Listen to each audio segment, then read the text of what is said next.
Welcome back on our special report on the pollution situation in St. Croix. We return back now to the legislature in Frederiksted with Wes Small.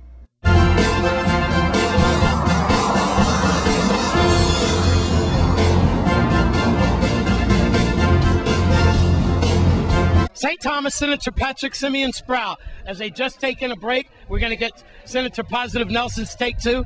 Senator, are you happy so far with DPNR's response, with all the other entities, Diageo, Hovenza? These people up here are upset. Well, as you can see, you know, it's taken too long. I mean, this situation has occurred months before.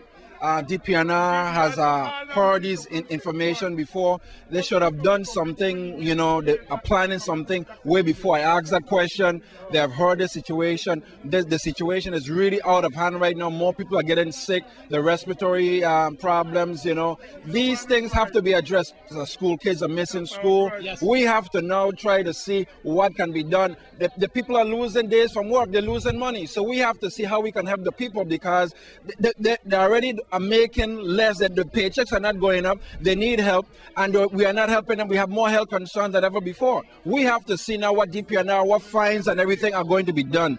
They say that they know now it's both Hovenza, it's now about Diageo. What can be done now? We are here to hear the testimony not only from the people, but the different officials. Team is here. What are we going to do? So that's why I'm here. Health Department of Health here is also coming now to testify this afternoon to see exactly what we are going to do. But the people are very frustrated, and you know, they have all the right for that. Yes, they're taking a beating. Oh yes, and I have smelled it. I smelled it several times. I came here several months when we had a town hall meeting with a delegate, and they're continuously talking what have been done several months now to really see these things, stop the work that is being done, see exactly how we can help the people and move on from there. Thank you, Senator. Thank you. Thank you very much. Right. Senator Positive Nelson. Thank you, sir. Well, we see here that the people are they're very angry, they're upset, especially from Harvey and Prophet. Senator, you're not a rookie at this. You've been banging the gavel, you've been demanding, I heard you, quote, that you needed to see those monitoring devices for months up to par from DPNR and EPA and so forth. And you'd like to have those in the public hands so they could see what they're breathing. Are you happy with DPNR's response about this latest situation and EPA, and what have you learned so far inside of your session? We're hearing here today that we have some monitors in place. We don't know if they're permanent yet, and those questions I'm going to ask when I get my chance. But I believe that the people should be out here. I believe in here should be filled with thousands of people, because what I foresee is that we, the people of the Virgin Islands, people of not only St. Croix, but St. Croix in particular, but the Virgin Islands in general, it's time for some big class action soon, because let's face the truth. Congress was in front of Congress. The oil barons was in front of Congress just a couple of days ago last week. In the first quarter alone, in 3 months, they netted over $36 billion. $36 billion. At the same time, they get over $4 billion of supplements from the government. Hovenza pays to the U.S. Treasury over $900 million. Why can't we have proper technicians, proper monitors, proper survey or cancer registry centers? Because people are dying. Listen, forget the data. The data is right here. The people are dying, and we know it. We know it. We know it, you know, and I'll say this. There's an employee that works in this building that has been making public statements that there's only one senator in here who is not in Hovenza's pocket. Let me tell that employee very clear, Mr. Paul General Payne. I am not in Hovenza's pocket. I'm in the people's pocket. And we need to stop this playing politics at a time when the people are hurting. Okay? I believe we need to call Hovenza in here. I believe that we need to stop meeting with Hovenza and find them. There's and it's no also representative from Hovenza in there? Well, they've been contacted. Hopefully they're supposed to be here. But what I believe we need to do as a government is to have an environmental tax. That way, any industry that gives any type of releases into the air, water, or earth, or affects the people, that they are already paying a tax, and that's going to be on top of whatever fines for other releases along the way that DPNR should implement. But we have to do it. It's necessary because our health. We can't say, wait to find out while the stuff is killing us. They don't like the smell in Matuchalan and Harvey. That's how come they're not coming up there. I will personally grant them a bed in my house so they could stay with us overnight, so they could see if they could take that smell. The senators are any one of them. Yes, John and all included. You think the governor should be here? Yeah. Yes, the governor should be here. Where is the governor? Our children are suffering. You know what, Westmall? The only senator I could say that has been into Harvey and knows what we're going Chucky through. Hansen. No, O'Reilly. Nellie. Yes, because she was calling there for us to, on the children, the participation we have in there. And you know what? Guess what? No senator could come into Harvey. Only O'Reilly went in there, but Chucky wasn't a senator yet. But I tell you one thing. Listen, we have Hovenza.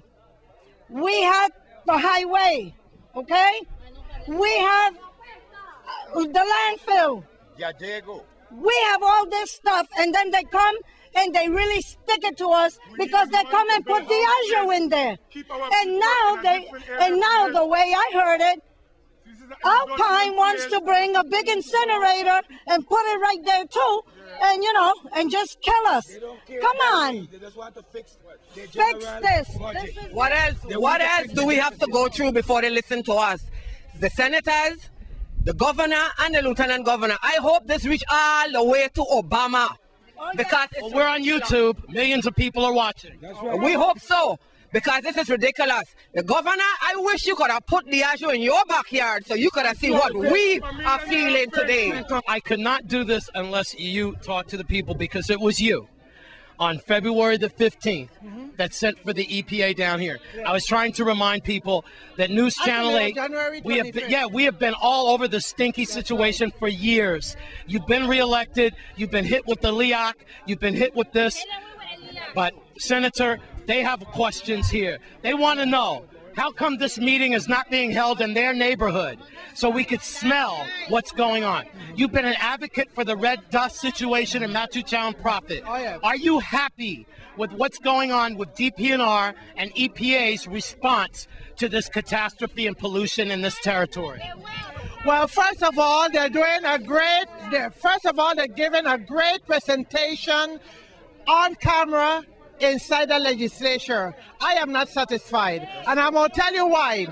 They're claiming that they're testing whatever they claim they're testing. DPNR, EPA, they're testing within Hovensa. But actually, what is happening to the homes of our people in the surrounding area? And then when they go on there and they said, oh, they think they're smelling this, they think they may be smelling that, they know they're smelling the damn gas out of Hovensa, and we need to tell it as it is, okay? We need to tell them as it is. There's no other fume affected people the way they get affected here in the Virginalis, specifically St. Croix, and they know it's coming directly from Hovensa. So if they could close down any other business, why not close down Hovensa? And then we find out who the hell is killing who. That's the way it is. See these people here? And there's people all over St. Croix. And we should have respect for our people. We cannot fool our people. Our people are fully aware that the fumes that's killing us is coming directly out of Hovensa. And it's ridiculous. And we are there pretending. Then Hovensa needs to be sanctioned and sanctioned seriously. They need to be shut down until we prove what they are doing, what these results are doing for our people. And why should our people have to pay medical attention when they're damaging the health of our people?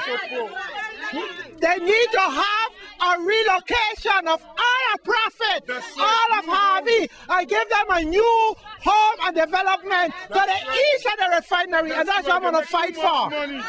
That's right. Well, this reporter is used to being thrown out of government places. Last week, I was thrown out by 12 security guards, and they just told me to leave just now. But here's the thing.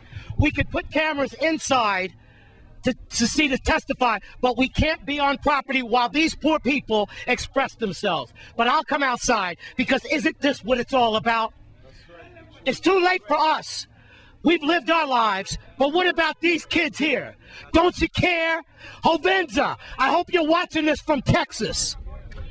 I'm Wes Small.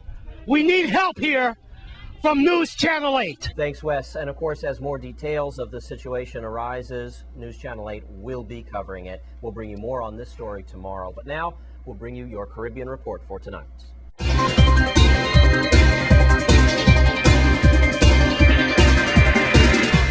We start in Charlestown, Nevis, where representatives from the Caribbean Development Bank, employees of Nevis's water department, various government ministers, and key departments from Nevis's island administration witnessed the launch last week of the biggest water enhancement project in Nevis's history. The two-day event, dubbed the Nevis Water Supply Enhancement Project, launched its workshop with an official opening ceremony in the hotel's conference room yesterday.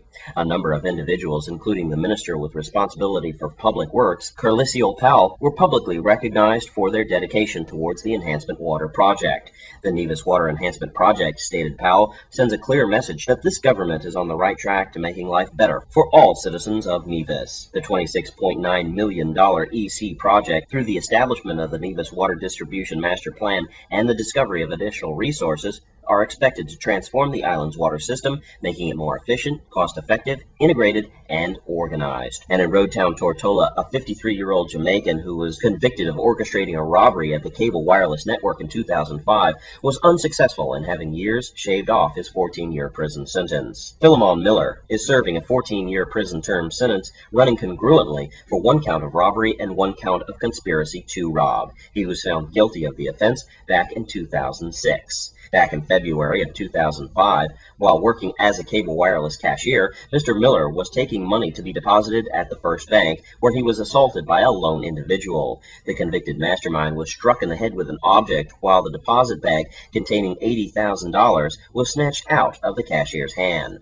However, the robbery was foiled when a spirited civilian passerby apprehended Miller's accomplice, who was later identified as Motrice Milton. At the trial, Milton was not found guilty of robbery, but guilty of conspiracy to rob, and was sentenced to a mere 7-year sentence. While facing the court judge early Monday morning, the judge informed him that she could not lessen his sentence because it had already been lost in the appellate court, but added that she will ensure that his sentence will begin from the time he was first taken into prison back in 2006. Upon the completion of his prison term, he will be deposited back to his homeland of Jamaica. And finally, in Sao Paulo, Brazil, a 114-year-old Brazilian woman is the world's oldest living human in North America, according to the Guinness Book of World Records. Maria Gomez Veleton was born on July 9th in 1896 in Carangola, in the southeast part of the state of Minas Gerais, where she has always lived. Maria Gomez Veleton attributes her longevity to eating a daily roll of bread for breakfast along with fruit, although she admits in indulging an occasional nip of wine. To receive acclaim from a woman being born during the reign of Queen Victoria, before the Ford Motor Company was formed, and before even George and Ira Gershwin were born, is remarkable in itself. But for that woman to be Brazilian makes it extra special. Never has a successful claim of longevity emerged from Brazil until now. Vilnium's family has said that she has a stubborn streak and has always made it a habit of minding her own business. In her longevity, she has borne one son, who's gone on to create 4 grandchildren, 7 great-grandchildren, and 5 great-grandchildren. This Caribbean Report is brought to you by MLK Tires, keeping you rolling right.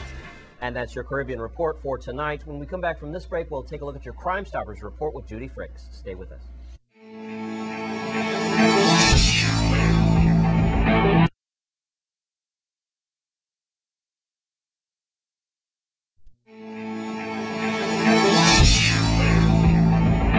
And now let's join Judy Fricks for your weekly Crime Stoppers report.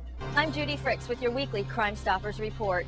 Crime Stoppers is asking for your help to solve the following crimes. If you know something, say something, as law enforcement cannot control crime without your help. On St. Croix, police need your assistance with the shooting death of 28-year-old Jose De La Cruz. He was shot around 1:35 in the morning in Frederiksted on Queen Street near the Frederiksted Vegetable Market. Jose was 28 years old. If you have information about this or any other unsolved homicide, call Crime Stoppers and tell us what you know. And on St. John, we have a story for you that we brought you before, but police still need your assistance. On April 18th at about 10:40 p.m., the owner of number 6N Enide, they came home and they discovered that a burglar had entered through her locked front door and had stolen about $5,000 worth of women's gold jewelry. Now, the whole list of all the rings and earrings and necklaces that were stolen can be seen on our website. If you have any information about who may have committed this burglary or any other burglary where people are trying to sell stolen jewelry, call Crime Stoppers again and tell us what you know. And on St. Thomas, on Sunday, May 8th at about 5:40 p.m., a resident in the area of Anna's Retreat, they left their home. Of course, they secured it. When they got back, about 6:45 the next morning, they discovered that burglars had entered the home and had stolen 3 laptops, 8 thumb drives, and also 2 hard drives. Now, they believe that the burglars gained entry through the northern bedroom window and exited through the front door. Please continue to help make our community a safer place to live by reporting information on these or any other crimes.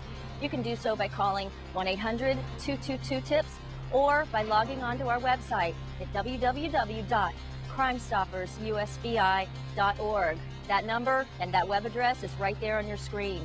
Your tips are anonymous, and if it leads to an arrest or the recovery of stolen property, weapons, illegal drugs, you will receive a cash reward to be paid according to your instructions. The reward for an arrest of a homicide suspect is $1,500. For the arrest of a burglar is $714 plus 10% of the value of any property recovered. Now, the maximum reward we pay is $2,500. This has been Judy Fricks with your weekly Crime Stoppers report.